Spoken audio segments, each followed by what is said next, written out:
Assalomu alaykum aziz mushtariylar. Bugun yana bir jiddiy mehmonni studiyamizga taklif qilganmiz. Mehmonimiz Matmonatov Botir Jo'ldasovich, O'zbekiston Respublikasi Oliy Majlisi Senatining Sud huquq va korrupsiyaga qarshi kurash qo'mitasining raisi. Botir aka, avvalambor assalomu alaykum. Xush kelibsiz. Birinchi savolim Botir aka, mana yil yakunlanyapti. 2019-da ham sanoqli kunlari qoldi. Avvalo faoliyatingiz to'g'risida, faoliyatingizda o'ziga xos yillik sarhisob to'g'risida ozgina so'zlab bersangiz. Assalomu alaykum. Avvalambor chaqirganingiz uchun katta rahmat. Nimaga desangiz, mana 5 yil mobaynida ishlagan ishlarimizdan biz xalqqa yetkazmoqchi bo'lamiz. Siz aytganingizdek juda ko'p ijobiy ishlar qilindi. Ishlarning ijobiy bo'lishiga ham mamlakatimizda amalga oshirilayotgan islohotlarning natijasi bunga sababchi desak ham bo'ladi. Albatta, Oliy Majlis bu qonun ijodkorligi, qonunni qabul qilish bilan shug'ullanadi ekan, albatta ko'proq ishlarimiz shunga yo'naltirilgan. Mana bilasizki, hamma joylarda savol beradi, nima uchun qonunlar ko'p, farmonlar ko'p, qarorlar ko'p qabul qilinyapti deb. Biz aholiga tushuntiramizki, meniki 3 yil bo'ldiki, mamlakatimizda derlik xalq xo'jaligining barliq tarmoqlari tahlil qilindi. Bizlarning rivojlanishimiz dasturlari yangilandi. Shu nuqtai nazardan meniki shuni aytish kerakki, bizning davlat siyosatidagi yangiliklar bo'lar ekan, albatta davlat siyosatini amalga oshirish bo'yicha qonun hujjatlari ham o'zgaradi. Men ishlatgan qo'mitada qabul qilingan 72 qonunning muhokamasi o'tildi. Bu juda bir g'urur bilan aytsak bo'ladi, meniki demokratik islohotlarga bog'liq ko'proq qonunlar, masalanki parlament nazorati to'g'risidagi qonun, jamoatchilik nazorati to'g'risidagi qonun, sud islohotlari to'g'risidagi qonunda ham 20 ga yaqin qonun hujjatlari qabul qilindi. Shu bilan birgalikda aytish kerakki, eng bir tarixiy qonunlarning biri masalanki mana aytamizki, korrupsiyaga qarshi kurash to'g'risida qonun qabul qilinishi va mana bugun bizlar hammamiz siyosiy jarayonda yuribmiz. Bu saylov kodeksining qabul qilinishi bu juda ham bir O'zbekiston tarixida juda bir ahamiyatga ega voqea desak ham bo'ladi. Ya'ni aytmoqchisizki, hozir biror soha qolmadiki, qonunchiligi o'zgarmagan bo'lsa, biror soha qolmadiki, e'tiborsiz qolgan bo'lsa. Albatta, muhtaram prezidentimizning bir ibratli bir yaxshi aytadigan so'zlari borki, dunyo shiddat bilan rivojlanib bormoqda. Rivojlangan davlatlar qatoridan munosib o'rin olish maqsadida biz keng qamrovli islohotlarni amalga oshirishimiz kerak. Biz bugun rivojlanishning zamonaviy uslubini amalga oshirishimiz kerak.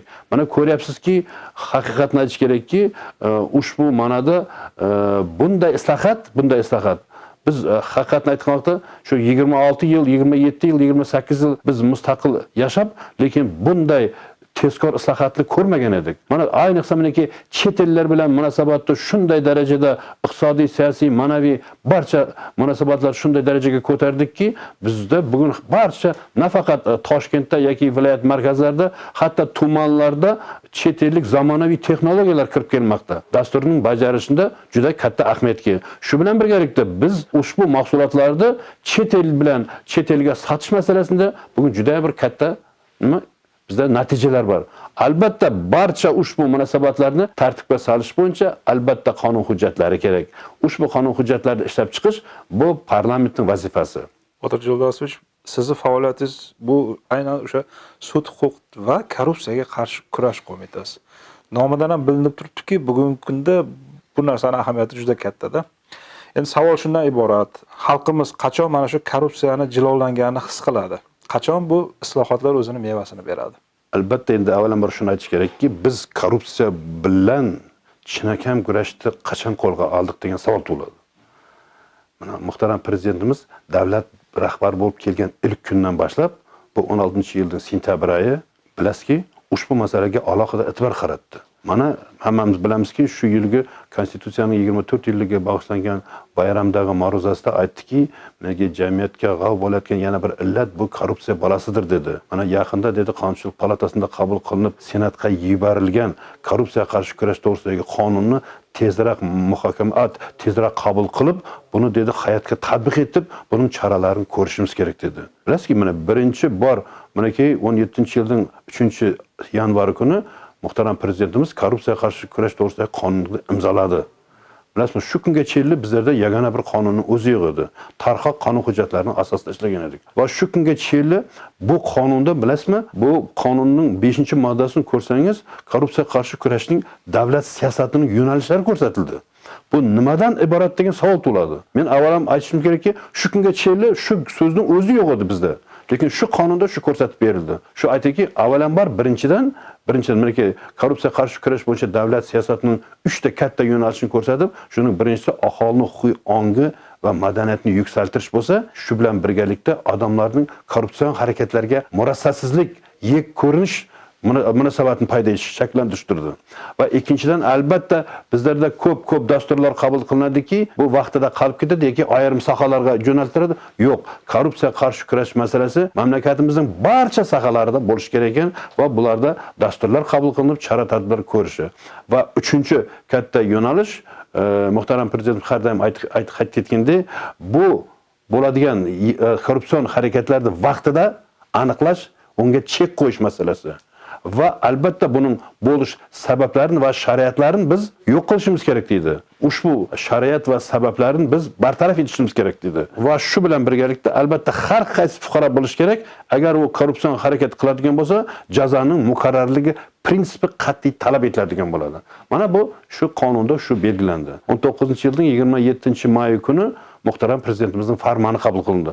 Bu farmon O'zbekiston Respublikasida korrupsiya qarshi tizimini yanada takomillashtirishning chora-tadbirlari to'g'risidagi prezident farmonining ahamiyati shundan iborat bo'ldiki, albatta odamlar so'raydi, u safar qaror qabul qilindi, bu safar nimaga farmon qabul qilindi dedi. Afsuski ko'p odamlar bunga e'tibor qaratmaydi. Farmonning qarordan farqi shundan iboratki, bu farmon bular qaror ekovi mazmunan bir bo'lishi mumkin. Lekin mazmunning kengligi, uzoqdan mo'ljallagani va bu yerda eng asosiy bu olib borayotgan ishning g'oyaviy taraflarini ko'rsatiladi. Chet el investorlarni kirish uchun nima? Ular bu yoqqa keladigan bo'lsa, bizdagi avvalambor qonunlarimizni ko'radi. Bu qonunlarning asosida ishlashga bo'lamaydi deydi. Shuning uchun bizlarning ko'p qonunlarimiz chet el investorlar uchun kelgan paytda qanday bo'ladigan bo'lsa, 5 yilga deyin o'zgartmaydi. Va ikkinchi masala, investorlar bizlarda korrupsion harakatlarning darajasini ko'radi. Agar korrupsion harakatlar yomon bo'lsa, u o'zining sarmoyini olib kelmaydi. Biz oliy ta'lim sohasidagi korrupsiya kurash masalasi bo'yicha biz yo'l xaritasini ishlab chiqdik. 5 banddan iborat yo'l xaritasi. Shu oliy ta'limda shu abituriyentdan boshlab, shu o'qishga kirishdan boshlab qanday korrupsion harakatlar bo'lishi mumkin, o'qish testing vaqtida, boshqa vaqtlari shundan boshlanadi. Ikkinchi etapida masalanki o'qish paytida masalanki sessiya bu masalalarindagi har qanday reytingning masalalarindagi nimalar bo'ladi. Shu bilan birgalikda 7 banddan iborat hamma masalalar ko'rilgan bu yerda. Korrupsiya qarshi kurash uchun odam yomon narsaga qo'l urmaslik uchun uning ijtimoiy hayoti ham yaxshi bo'lishi kerak. Tushunasizmi? Aytadi u, zarurlik va qonunda tinglamaydi deydi. Ruschalab нужда не знает закона deydi. Shuning uchun ham bu xalqaro tashkilotlarning ham talabi, masalanki Birlashgan Millatlar Tashkilotining korrupsiyaga qarshi konvensiyasi va boshqa Istanbul harakatlar dasturiga qo'shildik. Ularning ham talabida shu narsa turibdi. Shuning uchun ham muhtaram prezidentimiz har doim aytadiki, lekin ko'ryapsizki, maoshlar ko'payapti. Bizning masalanki oliy ta'lim sohasidagi xodimlarga aytadiki, shu imkoniyati bo'lsa sizlarning maoshingizni $1000 deyin ko'taraman deb. Hozir manaki bizlarning professor o'qituvchilarimizning eng to'mani 4 million oladi. Bu yoqda 7, 8, 9, 10 millionga deyin oladi. Agar yana bir qo'shni oliy ta'limda dars beraman desang, yana bir 0.5 stavkalar beramiz, 10 milliondan ortiq nima oladi? 10 million degan so'z bugun kuni $1000 degan so'z. Biz 16-yili mo'ljallangan bizlarning hamma dasturlarimiz, g'oyalarimiz bugun kuni amalga oshyapti. Har yil sayin yuqori darajaga boraveramiz. Mana hozir bitta muhim yo'nalishda o'sha oliy ta'lim bo'yicha so'zlab berdingiz. Bugun mana siz o'zingiz bitta tadbirda bevosita qatnashdingiz, siz ma'ruza qildingiz, men u yerda kuzatuvchi sifatida ishtirok etdim. Bu o'sha sog'liqni saqlash tizimidagi korrupsiya holatlari. Endi balki to'g'ridan-to'g'ri bevosita bu soha bilan shug'ullanmagandirsiz, lekin umumiy faoliyatingizda albatta bu jihat chetda qolib ketmagan bo'lsa kerak. Og'riqli soha. Bugun sog'liqni saqlash vaziri, o'rinbosarlari korrupsiya holatlari bo'yicha juda ko'p tanqidga uchrashdi. Shu holatni qanday baholash, tizimdagi holatni tuzatish bo'yicha nimalar qilish mumkin o'zi? Bugungi yig'ilishda korrupsiya qarshi kurash bo'yicha respublikalik idoralararo komissiyasining yig'ilishi bu. Meniki 3 yil mobaynida bu yig'ilishlar bo'lib keldi. Men hamma yig'ilishda ishtirok etdim. Lekin bugungiday yig'ilishda men birinchi bor ko'rdim. Nimaga desang, shunday ta'sircha bu yig'ilishda barcha vazirliklar, qo'mitalarning, idoralarning rahbarlari keldi. Ikkinchidan bugungi yig'ilishda faqat bir masala ko'rildi. Avvalgi yig'ilishlarda 4-5 vazirlik masalasi ko'rilib, boshi oyog'ini yetmay o'tib ketar edi. Bugungi yig'ilishda shu sog'liqni saqlash vazirligining barcha tomonlari shunday tahlil qilindiki, hamma qayil bo'ldi, bunday desak. Lekin albatta bu qatnashib o'tirgan idora vakillari, boshqa vazirliklar uchun ham bu katta dars bo'ldi. Ertaga bu hammaga talab, bittasiga aytqa bilan hammaga talab. Shuning uchun bugun shunday ta'sirchan bo'ldiki, u yerda davlat maslahatchilari kelib o'tirdi, bosh vazirning o'rinbosari kelib o'tirdi, parlament a'zolari kelib o'tirdi. Biz endi vrachlarga, shifokorlarga, hamshiralarga og'riq so'z aytuvning o'zi qiyin. Yomon deb ayta olmaymiz. Lekin afsuski shularning ichida ayrimlari halgam shu eski nimada yashaydiki, uvol savobdan ham farqini bilmay qoldi. Ayniqsa masalanki bu yerda birinchi qadamdan bosadigan bo'lsak, men o'zim shu yerda masala bo'yicha o'zim fikrimni aytdim, hamshiralarni ishga olish masalasi. Shu masalada masalanki mana $500 degan pul beradi deyapti. Men shu yerda masalani qo'zg'adim. Bu masala bo'yicha biz ko'p ishlaganmiz. Bu nafaqat sog'liqni saqlash masalasi. Bizda deylik barcha masalanki shu o'qishni bitirib diplom olgan yoshlarimiz avgust, sentyabr oylarida ishga joylashadi. Shu yerda ishga joylashishning bozori bo'ladi katta. Afsuski shu bozorda korrupsion harakatlar ko'p uchraydi. U hamma sohada, sog'liq saqlash bo'lsin, ta'lim sohasi bo'lsin, u masalanki maktabgacha ta'lim bo'lsin, yasharadigan joy ayrim huquqni muhofaza qiluvchi idoralarda bu narsa. Bu dedi. Ayniqsa buniki men bilaman o'zi bechora bittasi ariza yozib qo'ydi. Men qizimni dedi, bog'chaga bermoqchiman dedi, ishga dedi. O'zi oladigan maoshi 600 ming 700 so'm ekan. Onu ham yarmini olyapti, yarmini shtatga beradi dedi. Shuning uchun ham dedi, mendan dedi 3 million so'm pul so'rab turibdi dedi. Men o'zim bechora zo'rg'a uni o'qitdim dedi. Endi ishga kirsak yana 3 million so'rab turibdi. Bu qanaqasi bo'ldi dedi. Shuning uchun bizda bir kamchilik bor. Ishga olish masalasidagi korrupsiyani qarshi kurash bo'yicha bizda bir tizim bo'lish kerak. Oliy ta'lim muassasalarini u faqat borib uni jinoyatchi domlani ushlash u juda bir murakkab narsa emas. Buni maqsad buni ushlab qamash emas. Maqsad mamlakatimizda korrupsion holatlarni to'xtatish kerak. Gap shu. Shuning uchun ham muhtaram prezidentimiz ham kechagi chiqishlarida da aytibdi, aholining huquqiy ongi va madaniyatini yuksaltirish masalasi va eng asosan murosasizlik masalasi. Mana biz yerda masalanki, agar shu bir doktor masalanki kattaxon 3 etaj joy solib, ostida masalanki Mercedes mashinada minsa, bizlar maqtaymiz. O aka anchaga barsiz qo'ydi. Lekin hech kim o'ylamaydi, qancha bechoralarda yig'latib, ko'zini qonini oqtirib, shunday darajada yig'lab shuni berganligini hech kim aytmaydi. Shuning uchun bu masalada bizda murosasizlik kuchli bo'lishi kerak. Korrupsion harakatlarga, axloqsizlarga xalqning murosasizligini biz uyg'otishimiz kerak. Bugun juda bir yaxshi bo'ldi.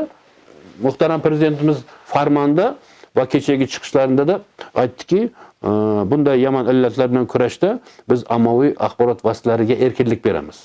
Shu bilan birga fuqarolik jamiyati institutlari bularga da juda katta imkoniyatlar yaratamiz. Endi albatta bu yerda shuni aytish kerakki, korrupsiya qarshi kurashda men O'zbekistonning barcha viloyatlarida bo'ldim, ko'p idoralarida bo'ldim, tahlil qilyapman. Bugun biz yetishamiz. Lekin hamma idoralarda yetisha olmaysan. Nimaga desangiz, bu idorada yetish uchun avvalambor shu idoraning rahbariyati ezgu ishning boshida bo'lish kerak. Adolatli bo'lish kerak, halol bo'lish kerak. Shunda uning idorasida albatta odamlarda ishonch paydo bo'ladi. Nafaqat u kishiga, davlat siyosatiga ishonch paydo bo'ladi. Yana bir masala bor. Mana ko'p joylarda o'qiymiz. Shuni aytamanki, mamlakatda korrupsiya qarshi kurashni yetilishtirishda avvalambor dedi, huquqni muhofaza qiluvchi idoralarda tartib intizom bo'lishi kerak dedi. Agar huquqni muhofaza qiluvchi idoralarda tartib intizom kuchli bo'lsa, boshqa idoralar qo'rqadi. Afsuski bizning ayrim huquqni muhofaza qiluvchi idoralar hokimiyat organlari bilan shunday bir bog'lanib ketganki, bularning hammasi mustaqil idora bo'lishi kerak. Tushunasizmi? Mustaqil idora bo'lishi kerak. Ikkinchidan, kecha masalanki bir xalqaro nima bo'ldi? Konferensiya bo'ldi. Shunda sudlarning mustaqillik to'g'risida gap ketdi-da. Qarangki, sudlarning mustaqilligi bo'yicha mamlakat tomonidan ko'p konstitutsiya va qonunlarda ularning mustaqilligi bo'yicha ko'p qoidalar bor. Ularga daxlsizlik masalalari, saylanishdagi masalalar, ularning ishiga aralashmaslik masalalari, hatto ularda ijtimoiy himoya masalalari barchasi ko'rsatilgan. Agar sudyaning o'zi boshqa da huquqni muhofaza qiluvchi idoralar bilan qo'shib aytayin, o'zining mustaqilligini o'zi ta'minlamasa, u hech vaqtda mustaqil bo'la olmaydi. Bu nima degan so'z? Avvalambor u sudya va huquqni muhofaza qiluvchi idoraning xodimi o'zining yurish turishiga odob axloqiga va shu bilan birgalikda korrupsiyaga moyilligiga u o'zi baho berish kerak. Agar u namoqil ishga aralashsa, u o'zining namoqil ishin oshkora bo'lib qoladi deb qo'rqib, ayrim namoqil odamlarning gapidan chiqolmay qoladi. Ular biladi, ular uyga chaqiradi, ziyofat qiladi, to'n kiydiradi. Ertaga sening to'ying bo'ladigan bo'lsa, bir hafta burun uyingga qo'y, aroq hammasini olib borib tashlaydi. Mana yana xizmatlaringga deb yana pul berib ketadi. Agar shundan rahmat ukam, ya rahmat akang deb aytатын bo'lsa, sen hech vaqtda mustaqil bo'la olmaysan. Sen hech vaqtda korrupsiyaga qarshi kurasha olmaysan. Undan keyin to'yindan keyin sendan har qanday namoqil ishlarni bitirib ber deb keladi. Shuning uchun ham aytadiki, buyuk faylosuflar halol mehnat bilan topsang dunyoni, beg'arazlik kuch yigitning armoni. Sen o'zingning uyga olib keladigan narsani halollab olib keladigan bo'lsang, sen hech kimdan qo'rqmaysan. Sen hech kimga g'arazlamassan. Shuning uchun ham shu beg'arazlik kuch yigitning armoni deydi. Bu dunyo tarixidan ibratli so'zlar bular. Mening afsuslanadigan narsam masalanki, shu narsada masalanki ayrim vaqtlar sotlaydi-ku birovlarni. Chamadan pullari chiqdi deydi-ku. Chamadan pul nima hozir? Suvga tashsang yo'q bo'lib ketadi. Gap onda emas. Shu chamadan puldi. U noqonuniy yo'l bilan yig'ish uchun bizning islohotlarimizga mo'ljallangan qancha mablag' bu. Demak, qurgan qurilishimiz ham chala bo'ladi, ishlagan ishlarimizning hammasi chala bo'ladi. Qurgan imoratimiz 3 yildan keyin yana remontga to'g'ri keladi. Chet eldan boshqa yoqdan kelgan bizlarning ta'mirlaydigan zotlarimiz, texnologiyalarimiz sifatsiz bo'lib keladi. Bu afsuski shu odamlar, namart odamlar shuni farqini tushunmaydi. Sen nafaqat pul yig'yapsan, sen davlatning iqtisodiyotining ta'miriga balta uryapsan degan ong'inda yo'q.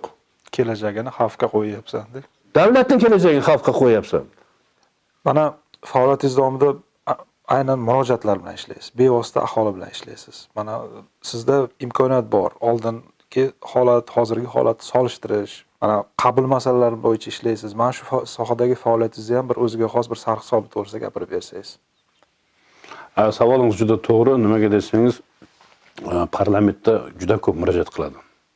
Shu jumladan senatga murojaat qiladigan bo'lsa, endi men ishlaydigan qo'mitamning o'zi nomidan kelib chiqqan bizlarda sud huquq masalalari bo'yicha qanday bir muammo bo'ladigan bo'lsa, bizning qo'mitaga jo'natadi. Shuning uchun ham senatga keladigan murojaatlarning bir 55% ga yaqini bizning qo'mitada ko'riladi.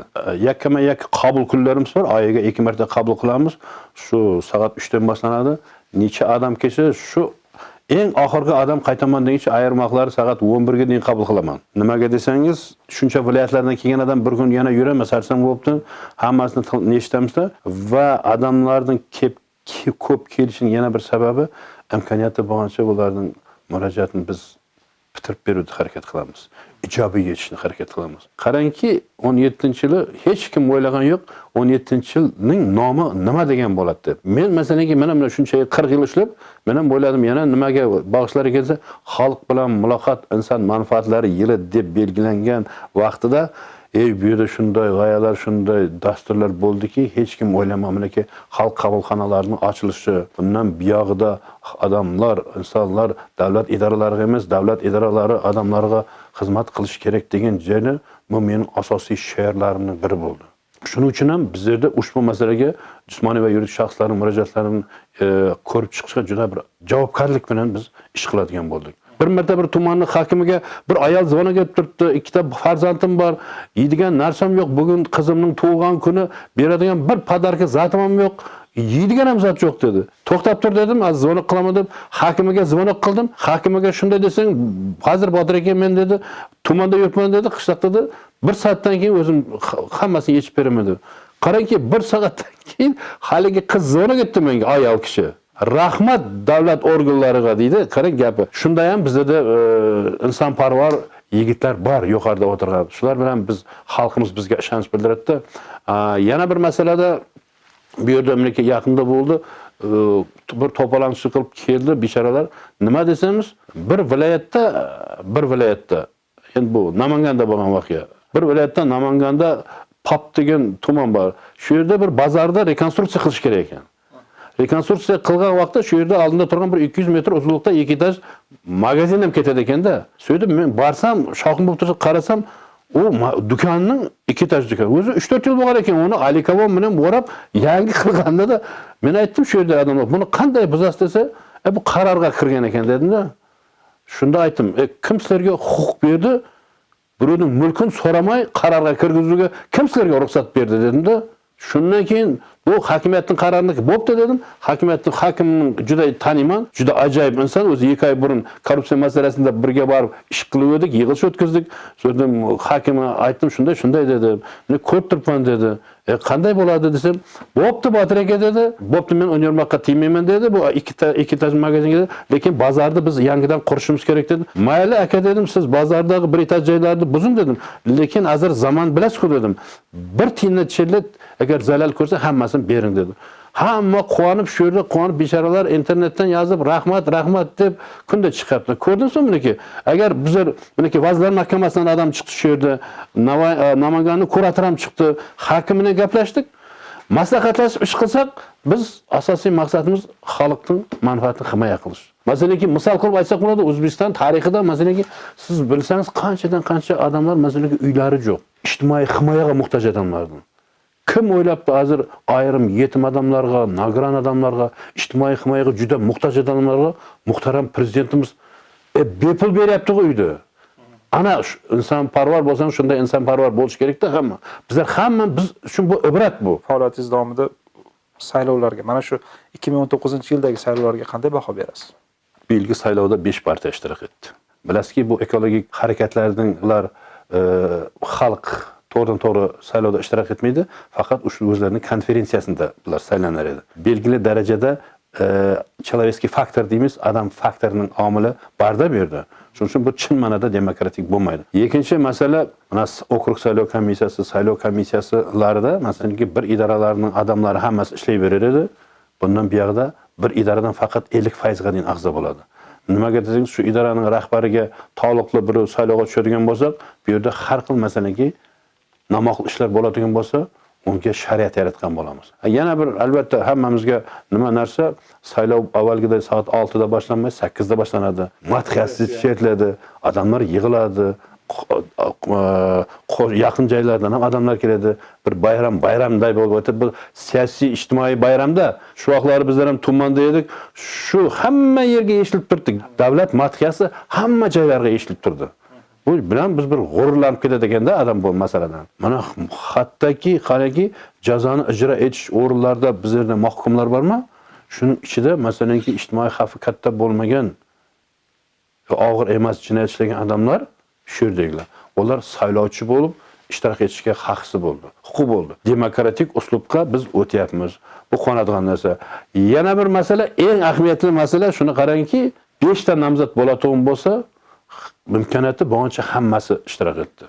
Avvalgi saylovlarda masalanki birov men o'zim nomzodimni olib tashlayman deb har xil kim biladi, o'g'an birov ta'sir etdimi, boshqa narsa qildimi? Yo'q.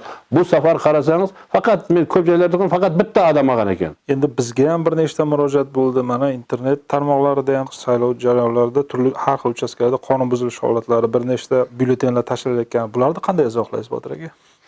Endi odam bor yerda, haqiqatdan odam bor yerda har xil narsa bo'ladi. Buni yashiradi yo'q. Bu asosiy masalani yechadiganlar emas bular.